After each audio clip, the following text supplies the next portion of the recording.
오늘은 나귀 새끼를 타고 예루살렘에 입성하시는 예수님에 대해서 생각해 보도록 하겠습니다. 예수님께서 드디어 여리고를 지나서 베다니에 이르러 벳바게를 바라보고 있습니다. 여러분, 거리적으로 놓고 보면은 예루살렘에서 베다니까지는 약 한 3km 정도 떨어져 있습니다. 한 1시간 정도면 걸어갈 수 있는 그런 거리입니다. 그런데 예수님께서는 베다니, 벳바게, 그리고 예루살렘 이렇게 직행하지 아니하시고 오늘 1절 말씀에 보니까 제자 둘을 택하여서 심부름 한 가지를 시키십니다. 여러분, 그 심부름이 무엇입니까? 벳바게 마을로 들어가서 나귀 새끼 한 마리를 가지고 오라는 것입니다. 나귀 새끼 한 마리를 가지고 와라. 근데 그 나귀는 아직 아무도 태워본 적이 없는 어린 나귀 새끼라는 것입니다. 여러분, 참 이상한 분부 아닙니까?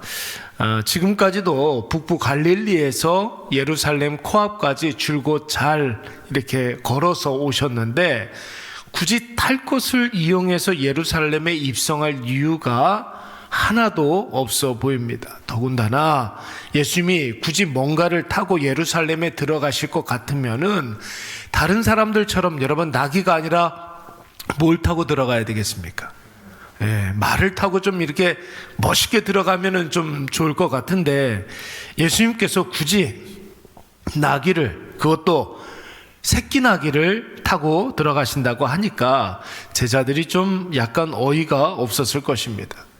여러분, 만약에 누군가가 말이 있고 나귀가 있다 그러면 여러분 뭘 타고 가시겠습니까?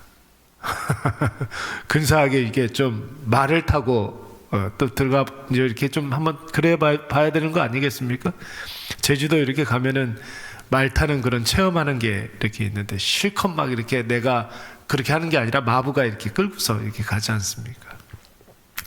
근데 여러분, 말은 나라에 따라서 말의 종류가 여러 가지가 있기 때문에 말이 얼마나 큰지 딱 잘라서 말할 수는 없지만 말은 그 자체가 사람보다 기본적으로 좀 이렇게 커서 사람을 태울 수 있는 그런 덩치가 좀 있습니다.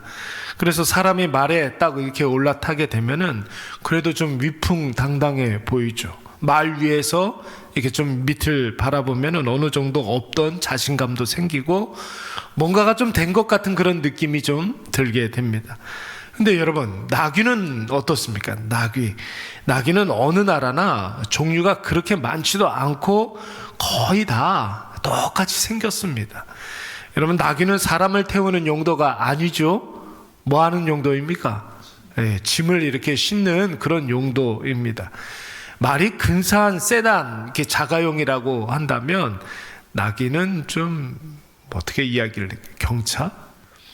경차도 아니라 이제 리어카? 짐 싣는 거라고 하니까 그 정도 되지 않겠습니까? 아이들이 장난삼아 리어카에 이렇게 올라타 장난을 치기는 해도 여러분, 그 누구도 리어카를 이동수단으로 여기는 사람은 별로 없습니다.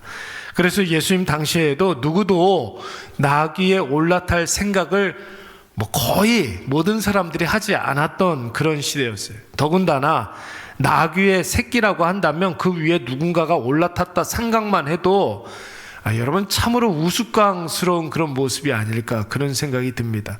누가 어린 새끼 나귀를 이렇게 타고 간다고 그러면 차라리 걷지 저기 올라타고 그래 이런 생각을 할 수 있을 것 같아요.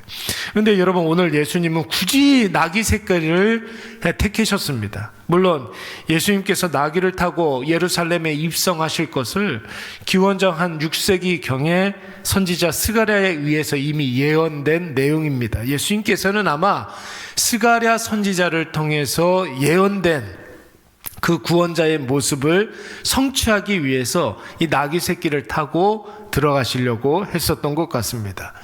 특별히 구원자이신 예수님이 나귀를 타신 이유, 또 굳이 이렇게 또 생각을 해보자면 예수님이 왕으로 오시는 나라는 싸워서 빼앗는 땅이 아니죠. 예수님께서 입성하시고 예수님께서 다스리시는 그 나라는 싸워서 무력으로 군림하는 그런 나라가 아닙니다. 힘으로 찍어 눌러서 다스리는 나라가 아니라는 거예요. 나귀 같은 자들도 왕을 모실 수 있는 그런 나라이고, 우스꽝스러운 모습이 오히려 환영받는 그런 나라이며, 또한 이 나라의 왕으로 오시는 예수님은 겸손하셔서 뭔가 이렇게 부리고 사용하는 그런 존재가 아니라 쓰임받고 사용되는 분으로 이 세상에 오셨다라는 것을 오늘 이 나귀 새끼를 통하여서 예수님이 온 세상 사람들에게 보여주고 있는 것입니다. 사랑하는 여러분, 예수님은 예루살렘을 이제 코앞에 두고 있습니다. 이제 예루살렘에 들어가시면 본격적으로 고난의 한 주간을 보내게 됩니다. 모든 사람들이 왕으로 옹립하고자 했던 예수님이, 만왕의 왕으로 오셨다는 그 예수님이, 이 세상을 공의로 다스리실 예수님이 예루살렘에 들어가셔서 하신 일들이 무엇입니까? 권력을 갖고 백성들의 피를 빨아먹는 그런 권력자들을 다 몰아내신 일입니까? 굶주린 백성들에게 먹을 것을 나눠주고 헐벗은 사람들에게 옷과 집을 나눠주신 일들입니까? 그것도 아니면 엄청난 기적을 행하여서 예수가 어떤 분이신지 입증하시는 그런 일이었습니까? 여러분, 그런 게 아니라 사람들이 이해하지 못할 정도로 핍박받고 멸시당하며 조롱당하고 결국 사내들인 공유에 그런 사람들에게 큰 수치를 당하고 로마 군병들에게 넘겨져서 십자가에서 못 박혀 죽으시는 일, 비참하게 생을 마감하시는 그 일들을 여러분, 이제 예루살렘에서 펼쳐지게 될 일들입니다. 사람들이 예수님을 정치적인 왕, 큰 군사를 이끌고 멋진 말을 타고 예루살렘에 입성하는 개선장군이라고 생각한다면, 여러분, 예수님의 이러한 모습은 도무지 이해가 되지 않는 모습들이죠. 그러나 오늘 예수님이 이 세상에 오신 이유를 예루살렘에 입성하시기 전에 아직 아무도 태워본 적이 없는 나귀 새끼 한 마리를 통해서 보여주고 있는 것입니다. 힘과 권력으로 찍어 누르는 다스림이 아니라 가장 낮은 곳으로 임하셔서 먼저 섬기시고 먼저 헌신함으로 아무것도 아니라 하는 그런 나귀 새끼 같은 사람들을 일으켜 세워 그를 사용하시는 하나님의 나라를 지금 보여주고 있는 거예요. 사랑하는 여러분, 오늘 우리가 이 본문을 앞에 두고 두 가지 기도 제목을 할 수 있어야 됩니다. 먼저는 나 같은 나귀 새끼 같은 나도 쓰임받을 수 있다라는 여러분 확신을 가지시기 바랍니다. 여러분 보세요. 주님이 쓰시겠다 하시면 나이가 상관이 있습니까? 없습니까? 없어요. 성별이 상관이 있습니까? 없습니까? 남녀노소 그 어떤 누구도 여러분 하나님께서 사용하시는 그들을 막을 수가 없습니다. 주님이 쓰시겠다 하시면 그 사람은 예수님 구원자 되심과 하나님 우리의 아버지 되심을 입증할 수 있는 도구된 인생으로 살아가게 될 줄로 믿습니다. 그리고 두 번째로 우리도 예수님의 시각으로 우리를 둘러싼 주변 이웃들을 대해야 되겠죠. 그 어떤 누구도 여러분 하찮은 사람이 없습니다. 내가 무시해도 되는 그런 사람은 없는 거예요.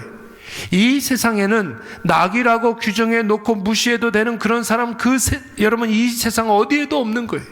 오늘 저와 여러분은 이 세상 하루 동안, 이 귀한 하루 동안 나귀 새끼로 쓰임 받으시고 하나님을 입증해 내시는 우리 모두가 되시기를 간절히 축원합니다. 그럴 때 오늘 우리의 하루가 하나님의 그 은혜로 말미암아 찬란하게 빛나게 될 것이고 우리를 통해서 하나님께서 오늘도 크게 영광 받으시는 귀한 하루가 될 줄로 믿습니다. 우리 이 시간에